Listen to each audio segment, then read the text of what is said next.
నమస్తే, నేను ప్రవీణ్ సుంకరి. రాష్ట్రంలో ప్రధానంగా ఉన్న సమస్య ఏం కనిపిస్తుంది అంటే ఒక దిక్కు కిందికి మీదకి వర్షాలు కొడుతున్నాయి. రైతులు పంటలు వేసుకొని ఆ సాగువాడి మీద ఉండే సమయం ఇది. కానీ ఆడ పంటలు ఇచ్చిపెట్టి పొలాలు ఇచ్చిపెట్టి సహకార సంఘం ఆఫీసుల ముందట క్యూ లైన్లు నిలబడతా ఉన్నారు. మనుషులు నిలబడే ఓపిక లేక కాళ్ళు గుంజి నడుములు గుంజి ఆ చెప్పులు క్యూ లైన్లో పెడతా ఉన్నారు, ఆధార్ కార్డు క్యూ లైన్లో పెడతా ఉన్నారు. దేనికోసం అంటే యూరియా. ఇలా యూరియా కొరత రాష్ట్రంలో ప్రధాన సమస్యగా మారింది, ప్రధానంగా చర్చ జరుగుతున్న అంశం. మరి ఎందుకు యూరియా చేయలేదు? లాస్ట్ సంవత్సరం కూడా, లాస్ట్ ఇయర్ కూడా యూరియాకి ఇంత కొరత రాలేదు, ఇంత షార్టేజ్ లేదు. మరి ఈ సంవత్సరం ఎందుకు యూరియా కొరత వచ్చింది అనేది ఇప్పుడు రాష్ట్రంలో జరుగుతున్న చర్చ. రైతులందరూ కూడా అసలు ఎట్లా ప్రభుత్వం మీద ఒక రకమైన ఏమంటారు కోపంతో ఉన్నారు. అసలు కదిలిస్తే కొట్టేటట్టున్నారు యూరియా గురించి మాట్లాడితే. మరి కొంతమంది కాంగ్రెస్ మంత్రులు, కాంగ్రెస్ నాయకులు వేరే పార్టీల బీఆర్ఎస్ పార్టీ గుర్తు మీద గెలిచి కాంగ్రెస్ పార్టీలోకి వెళ్ళినటువంటి ఎమ్మెల్యేలు మాట్లాడుతుంటారు. ఏమంటారు?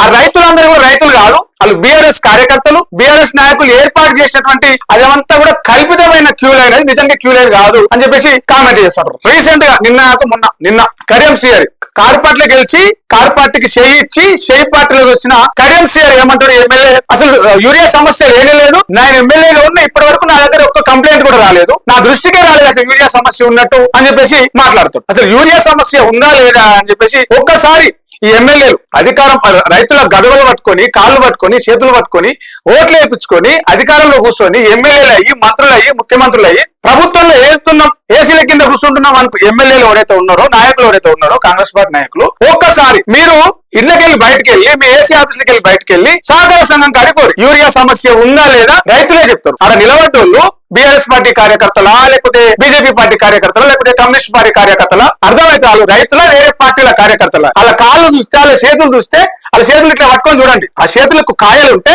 కాయలు కాసే చేతులు అయితే వాళ్ళు రైతులు అన్నట్టు, కష్టజీవులు అన్నట్టు, రైతు బిడ్డలు అన్నట్టు. వాళ్ళ కాళ్ళు వాళ్ళ మడమలు పగులు ఉంటే వాళ్ళు రైతులు అన్నట్టు, వాళ్ళు కష్టజీవులు అన్నట్టు. బురదలు దిగి నాటేస్తారు, బురదలు దిగి దున్నుతారు అన్నట్టు. అట్లా కాకుండా మా దృష్టికి రాలేదు, రాష్ట్రంలో యూరియా సమస్య లేదని చెప్పేసి అడ్డవాళ్ళ నోటికి ఏదోసారి మాట్లాడుతూ ఉంటారు.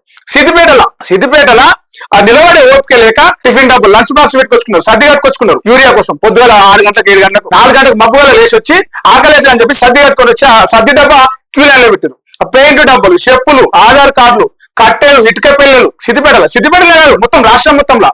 ఇక సంగారెడ్డిలో అయితే ఒక యూరియా బస్సు మీద 50 రూపాయలు ఎక్కువ తీసుకుంటారని చెప్పేసి రైతులు నెత్తి నోరు కొట్టుకుంటా ఉన్నారు. అసలు వాళ్ళకు రైతులకు ఇవ్వాల్సిన యూరియా సరిగ్గా అందించలేకపోతే అది చేతగాని ప్రభుత్వం అంటారా, చేయలేని ప్రభుత్వం అంటారా, పట్టించుకోని ప్రభుత్వం అంటారా, బాధ్యత లేని ప్రభుత్వం అంటారా, బరి తెగించిన ప్రభుత్వం అంటారా? ఇక వరంగల్ అయితే ఒక రైతు కాంగ్రెస్ పార్టీ కార్నర్ మీటింగ్ అని చెప్పేసి పెట్టుకుంటా ఉన్నారు. ఇది ఇప్పుడు స్థానిక సంస్థల ఎన్నికలు రాబోతున్నాయి కాబట్టి కొంత ఇదంతా ఏదైతే వ్యతిరేకంతో దాన్ని మసిపూసి మారకాయ చేసేందుకు కార్యక్రమాలు పెట్టుకుంటా ఉన్నారు. ఆ కార్నర్ మీటింగ్ అయితే ఉంటే ఓ రైతు పోయి మీరు మాకు యూరియా ఇవ్వమంటే ఇస్తలేరు కానీ మీరు మీటింగ్ పెట్టుకుంటారా, యూరియా ఈయనకి శాతనైతే లేదని అడిగితే కాంగ్రెస్ పార్టీ నాయకులు ఆ రైతును గల్లబట్టి కొట్టి నెట్టేసారు. అక్కడి నుంచి నోటుకు వచ్చిన బూతులు తిడుతూ. ఇదే కాంగ్రెస్ పార్టీ నాయకులు అసెంబ్లీ ఎన్నికల ముంగట, పార్లమెంట్ ఎన్నికల ముంగట మీ కాళ్ళు పట్టుకుంటాం, అయ్యా మాకు ఓటేయండి, మాకు అవకాశం ఇవ్వండి, మీకు మార్పు చూపిస్తాం, మార్పు ఎక్కడ లేని మార్పు తీసుకొస్తాం, మేము ఈ 10 ఏళ్ళకి రాని మార్పులు మేము తీసుకొస్తాం అన్నారు. ఏడాది నడుతుంటే ఫుల్ మార్పు తెచ్చారని చెప్పేసి రైతులు కోపం అవుతా ఉన్నారు. ఎట్లుందంటే ఒక పాట అప్పుడు ఎన్నికలలో బాగా వాడారు, ఏమని 3 రంగుల జెండా బట్టి సింగమోలే కదిలినాడు అని. ఇప్పుడు రైతుల పరిస్థితి ఆ పాట నమ్మి, ఆ మార్పు అనే మాట నమ్మి ఓట్లు వేసినందుకు ఇప్పుడు రైతుల పరిస్థితి ఎట్లుంది అంటే చెప్పులన్నీ లైన్లో పెట్టి నెత్తి మీద చెత్తిరి పెట్టి యూరియా కోసం తిప్పలు పడుతుర్రు తెలంగాణ రైతులు. మాటలు నమ్మి నిండా మునిగిర్రు అన్నట్టుంది. నిజంగా మహబూబాబాద్ లో ఒక మహిళ మాట్లాడుతుంటది, మీరు వినండి. ఆమె 1350 రూపాయలు పెట్టి ఒక యూరియా బస్తా కొనుక్కున్నది.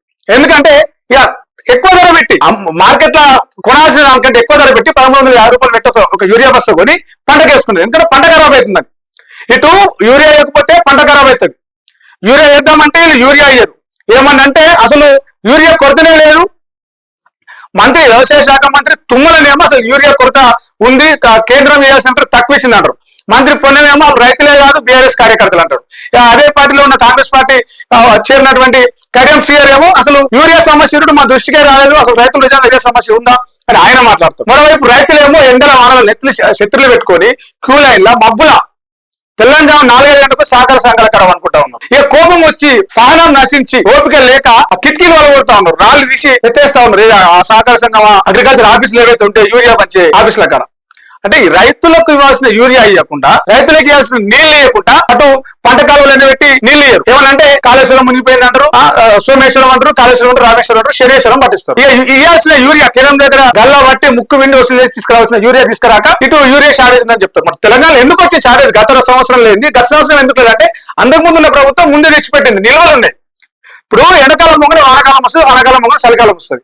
చలికాలం రాకముందుకే మనం సూటర్లు కుట్టి పెట్టుకుంటాం. కనీసం ఊళ్ళకున్న ముసలమ్మ చిన్నపిల్లలు కూడా రేపటికి ఏం కావాలనేది ఇది చేస్తారు. కానీ ప్రభుత్వానికి ఆ సోయి లేదా? వానాకాలం సీజన్ లా పంటలు వేస్తారు, పంటలు వేసే సమయానికి యూరియా నిల్వ ఉంచుకోవాలి, సరిపడే యూరియా నిల్వ ఉంచుకోవాలి. ఒక 5% 10% తక్కువ అయితే కొరత అయితే ఏం కాదు, అడ్జస్ట్ చేసుకుంటారు రైతులు. కానీ 50% 40% యూరియా షార్టేజ్ ఉంటే పంటలు ఎట్లా పండిస్తారు? వాళ్ళకి ఏ పంటలు? మీకన్నా ఓట్లు రాజకీయం చేస్తారు, కోట్ల రాజకీయం చేస్తారు, కోర్టుల రాజకీయం చేస్తారు, తీర్పుల రాజకీయం చేస్తారు, రియల్ ఎస్టేట్లు చేస్తారు, సెటిల్మెంట్ చేస్తారు. ఈ రాజకీయ నాయకులకి ఇవన్నీ పనులు వస్తాయి, కానీ రైతుకి ఏ పని రాదు. మరి దున్నుడు, నాటు పెట్టుడు, కలుపు తీసుడు, మందు జల్లుడు, పంట తీసుడు, కుప్ప పోసుడు, బస్సులలో నింపుడు, ధాన్యం కేంద్రం తీసుకుపోయి అమ్ముడు, కొనకపోతే రోజులు ఎండల వానల ఎదురు చూసుడు, సరిపడా ఏమంటారు మద్దతు ధర, కనీసం మద్దతు ధర రాకపోతే ఏడ్చుకుంటూ ఇంటికి వచ్చుడు. గిరే రైతులు. కానీ వాళ్ళకు ఇవ్వాల్సిన యూరియా ఇవ్వకుండా, నీళ్ళు ఇవ్వకుండా, కరెంటు కోతలు పెట్టుకుంటా రైతుల్లో ఇప్పుడు రైతు వేసిన రాజ్యము, ఎద్దేసిన వ్యవస్థము ముందర వాళ్ళంటే రైతులు ఏడుస్తున్నారు. మరి తెలంగాణ ముందర వాడుతున్నా. రేపు రాబోయే ఎన్నికలకు పంచాయతీ ఎన్నికలకు పోవాలి, మీరు పంచాయతీ ఎన్నికలకు పోవాలి, స్థానిక సంస్థల ఎన్నికలకు పోవాలి. అప్పుడు యూరియా కోసం యూరియా ఎందుకేదని అడిగితే ఏ ముఖం పెట్టుకొని చెప్తే ఏ ముఖం పెట్టుకొని నోట్లు అడుగుతారు. కాబట్టి ఇప్పటికైనా కొంచెం బాధ్యత తీసుకొని కేంద్రాన్ని నిలదీసా, లేకపోతే ఇంకెక్కడి నుంచి తీసా తల తాకట్టు పెట్టైనా యూరియా ఇచ్చి రైతులను ఆ ఎండల వానల బురదల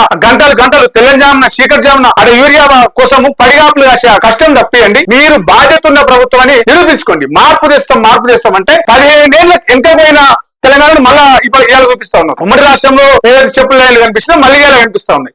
ఈ మార్పు కాదు జనాలు కోరుకున్నది యూరియా కోసం పోతే వచ్చేయాలి. 4 బస్సులు అడితే 1 బస్సు ఇస్తారంట. 4 బస్సులు అడితే 1 బస్సు దేనికి సరిపోతుంది? కడుపు నిండా తిండి ఉంటే కాయ కష్టం చేస్తారు. నువ్వు కడుపు నిండా పెట్టి నువ్వు ఎద్దు లెక్క ముద్దు లెక్క పని చేయమంటే ఏ మనిషి చేయడు. అది పంట కూడా అంతే, సరిపడా యూరియా సరిపడా ఎరువేస్తే కావాల్సిన దిగుబడి వస్తుంది. ఎప్పుడు రాని దిగుబడి మా మొదటి సంవత్సరంలోనే అత్యధిక పంట దిగుబడి తీసినామని చెప్పుకుంటా ఉన్నారు కదా. అప్పుడు యూరియా కొరత లేదు, రైతులకు మంచిగా పంట చేస్తాం. ఇప్పుడు మాట్లాడండి, రేపు పంట దిగుబడి వచ్చిన తర్వాత ఇంత యూరియా కొరతలు కూడా మేము చేసినామని చెప్పేసి అప్పుడు మాట్లాడండి. యూరియా లేని ఎరువు లేని కరువు వస్తుంది. ఎరువు లేకపోతే పంటలు పండి కరువు వస్తుంది. ఈ కరువు వస్తే ఈ యూరియా బాధ్యత ఎరువు అందించలేని బాధ్యత నిర్లక్ష్యం ప్రభుత్వానికి. రేపు కరువు వచ్చినా కూడా ఆ బాధ్యత కూడా ఈ కాంగ్రెస్ ప్రభుత్వమే తీసుకోవాలి. రైట్, మరొక వీడియోలో మళ్ళీ కలుద్దాం. ఈ వీడియో మీకు నచ్చితే మీ అభిప్రాయం చెప్పండి, లైక్ చేయండి, షేర్ చేయండి, మన ఛానల్ సబ్స్క్రైబ్ చేయండి. ఉంటా నేను మీ